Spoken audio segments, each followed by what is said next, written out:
Okay, here is the review session for Gilgamesh.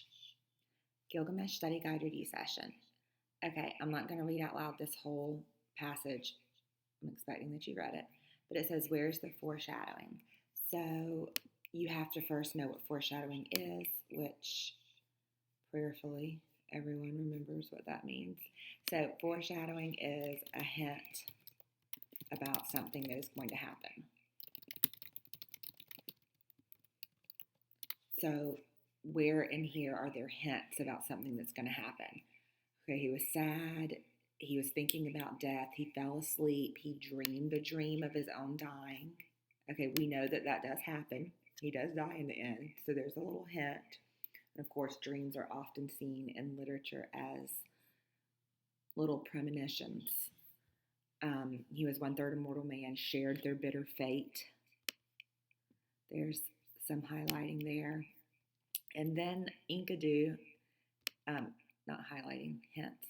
Then Enkidu says, you're not going to live forever. Well, there's another bit of foreshadowing. Okay, so the author uses words and phrases like sad, bitter, and sorrow. How does the author's word choice influence the tone? So I remember that tone is how they feel.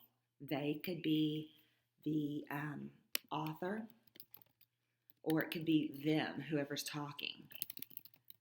The author or them. So how do they feel? So who's using these words? Who's using sad, bitter, sorrow? Bitter is right here. Who's using it? Gilgamesh. He woke to sorrow. He told his dream to Enkidu. He was sad. So looking at those word choices, I'm trying to determine the tone of Gilgamesh. Tone them. So he is feeling morose. He's thinking about death. He's grieving the fact that he's going to die one day. So those would be adjectives to describe his tone of voice. He's certainly not happy-go-lucky, using adjectives like sad, bitter, sorrow. Those are negative words. Now we're double-clicking and we're zooming in on this passage. Choose two effects created by the imagery and adjectives. So this is me getting you used to paying attention to adjectives. So I'm looking for imagery, so anything that paints a little picture, and then the adjectives.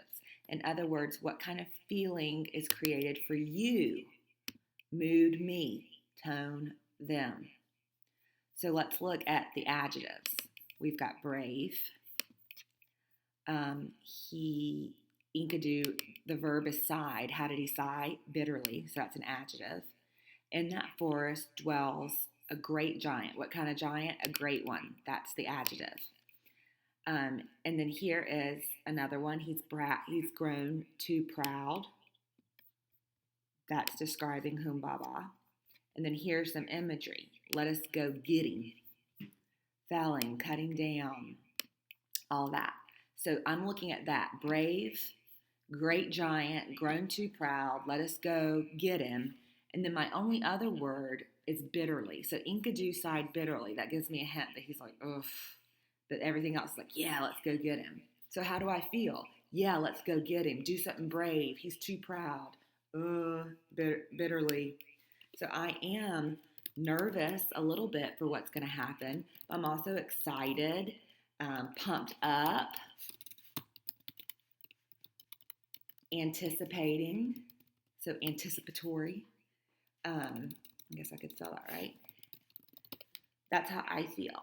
Okay, so highlight an example from the section of the passage. Oh, look, I annotated as I read. So I've already done part B because I did look for examples. That's why annotating is so good. Okay, annotate while you read. Find the things while you read. It will probably answer a question later. Okay, using context clues, what is the meaning of the word fell? So always a little trick is once you have figured out what the word means, that you can then plug in that word and see if it makes sense. Plug it in, plug it in. Okay, using context clues, what's the meaning of the word fell? Let us go and fell him, cut him down, uproot the evil. So I see these are verbs, and they're in parallel structure because they're all in the same kind of way in this sentence. So parallel lines go the same way. These verbs are in the same kind of place in this sentence. Verb to humbaba. Verb to humbaba with him. Verb to the evil, that's him. So fell him, cut him down, uproot the evil. So cut him down is one of my clues. Uproot the evil, one of my clues, because they're in the same place that fell is in that sentence, parallel structure. So it must mean something very similar to fell. So I'm going to say cut him down. I'm going to say knock him down. And I can plug that in and it would make sense. Let us go cut him down. Let us go knock him down. Plug it in, it makes sense. Okay, even though in this passage he, narrator, is describing our Gilgi, what universal statement about human behavior in general is the author making? So yes, in this passage up here, yes, he's talking about Gilgamesh, but he's also making a comment about humans in general. So let's see what he's making about Gilgamesh. He says, although he's a two parts God, he is mortal. Because of his many gifts, he grows proud. So that's telling me, if you're thinking about him, the author, the narrator, making a critique about human nature, then what is it that he's saying about us? What's he saying about humans? So the critique is, if we have many gifts, we could let that go to our head. Because that's what Gilgamesh is doing. He's letting that go to his head. All right, part A. What would best summarize Gilgamesh's character flaw? Well, I always think in my head, oh, I just learned a term that means character flaw. What's that term? Oh, it's hamartia or hamartia. So they're asking me, what is the character flaw for Gilgamesh? Well, we know he's going out wanting to seek fame. He's pretty proud of himself because he even goes so far as to, at the last section, wanting actual immortality, not just for his name to live on. So he has hubris because we know 90% of the time their hamartia or hamartia is hubris.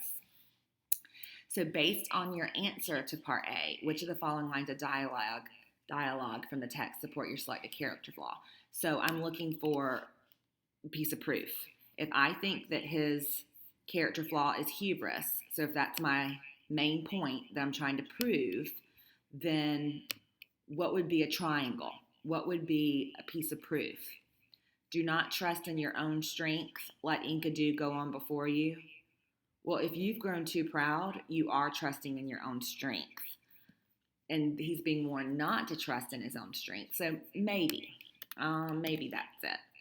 Do you not know that I am Gilgamesh, who killed Humbaba, cut down the cedar, slew the bull that came from heaven? Okay, all right. He's saying, do you not know who I am? I am Gilgi. So that's definitely in the running.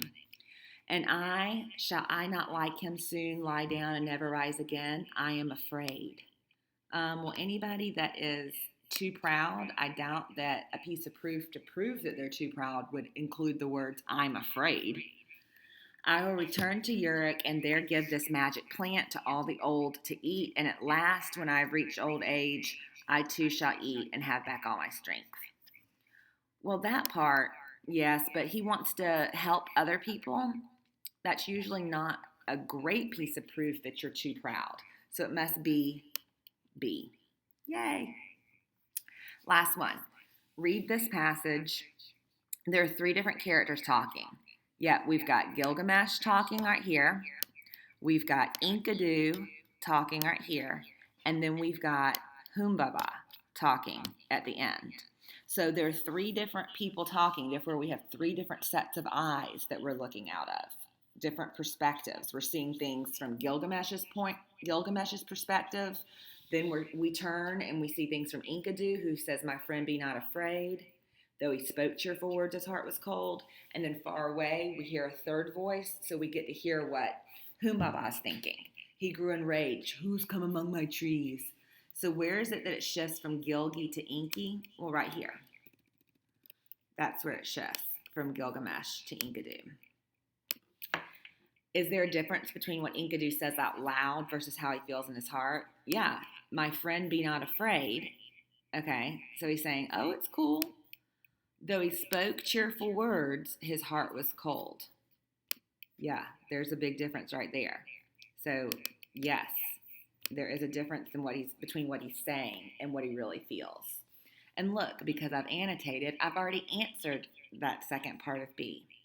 Okay, so then what mood is created for you by the last shift between the fact that we're hearing this conversation between Enkidu and Gilgamesh back and forth, and then all of a sudden we hear Humbaba, he grew enraged. Who has come among my trees? So how are we supposed to feel? We've been listening in on this conversation between the two friends, and then all of a sudden we hear a monster who has grown enraged speaking, saying, who is that? Well, we are supposed to feel nervous for them. We're supposed to feel a little surprised. We're supposed to feel a little scared, maybe. We're definitely not supposed to feel like, oh, yay. Okay, so there's our study guide for Gilgi.